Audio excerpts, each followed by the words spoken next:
What's up, everybody? It's me. I'm back with another album review, and today I'm talking about the new album from the lovely Ellie Goulding. It's called Higher Than Heaven. It's her fifth studio album and her first studio album since the 2020 release Pride is Blue. The release of this album has already been postponed twice, and now it came out last week. And this is the deluxe edition with some additional tracks. So, yeah, I will share with you my thoughts. Remember, I'm sure people will disagree with me, and that's fine. You know, we're all entitled to our opinions. So, yeah, let's get right into it. It's my album review for Ellie Goulding's Higher Than Heaven. Let's go. It may sound strange to some ears, but Ellie actually said that this is her least personal album because the songs were written during the pandemic, and everybody in the room was like, okay, let's write some up-tempo songs or happier songs. And let's not write one sad song or one ballad after the other. So if that was the intention, then I guess it did its job. Because there are up-tempo songs on this album that should get people on the dance floor.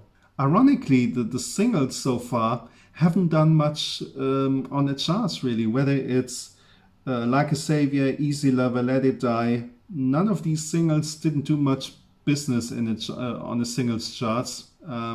I mean, she has another number one single now with Kevin Harris.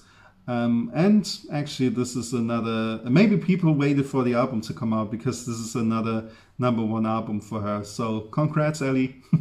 Personally, I never made a big secret about the fact that I love the indie pop Ellie Goulding best. With her first album, Lights, which is still one of my favorite albums, because the magic I loved about those songs, which immediately grabbed me and moved me at that time, isn't really present here. It's solid vocally, production-wise, and arrangement-wise, but it doesn't really sound outstanding in my opinion. None of these tracks are longer than 4 minutes. In fact, the opening track, Midnight Dreams, doesn't really sound like an opening track. There's a very short intro, and it sounds like a track in the middle of an album. So, and some of these songs sound pretty safe, like I've heard it all before. By the End of the Night is a good example of this. It sounds catchy. It has a catchy chorus, but it sounds pretty similar to Blinding Lights by The Weeknd.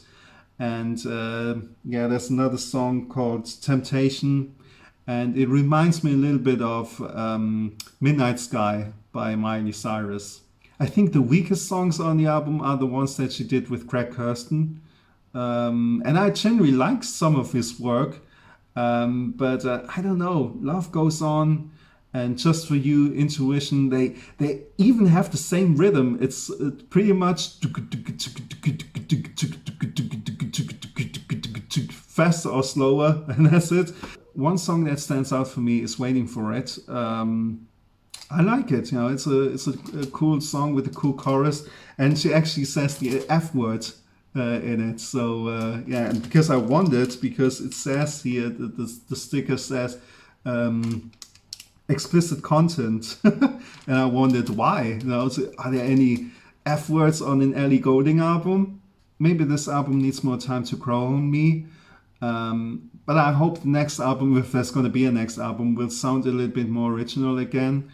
If I were a producer, I would invite Ellie into the studio just with her acoustic guitar and see what comes out. And then when it comes to the production phase, I would only add some electronic gimmicks to it, and that's it. You know, because I realized when I saw her live in concert when she did Guns N' Horses of the Lights album, how lovely it sounds. You know, just her with an acoustic guitar and that's it. You know, but in the studio they add some electronic gimmicks and that works as well. So this is the CD package.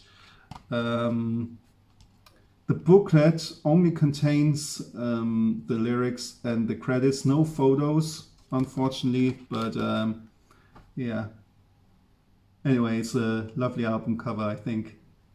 I'm really looking forward to see her live in concert again. It's been 7 years since the last time I saw her, and I was worried that there will be no tour for this album because it took a while for them to announce it, but they recently announced it, and she will play 2 shows here in Germany. Could be more, but better than nothing, I guess. So yeah, I'm really looking forward to see her live in concert again. In general, I'm still an Ellie Goulding fan.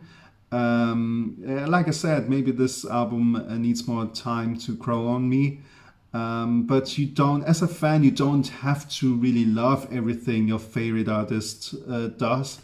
And I think it's okay to criticize or to just to have your own opinion, I guess. You know, it's not like that whenever someone puts out an album or puts out a song that I'm like, oh my god, this is the best thing I've ever heard. You know, because it's impossible. You don't. It's impossible to really love everything. But however, I love her voice. That hasn't changed, and also she looks more beautiful than ever. I have to say, with her natural hair color, and yeah, she has a lovely smile. So yeah, fanboy, I know. Anyway, this was my album review for Ellie Goulding's Higher Than Heaven. I hope you enjoyed it. If you did, give me a thumbs up. Leave a comment. I'm curious to see what you have to say about the album, whether you agree or disagree with me. Or subscribe to my channel, whatever you do. I appreciate it. So yeah, thank you very much for watching. Bye.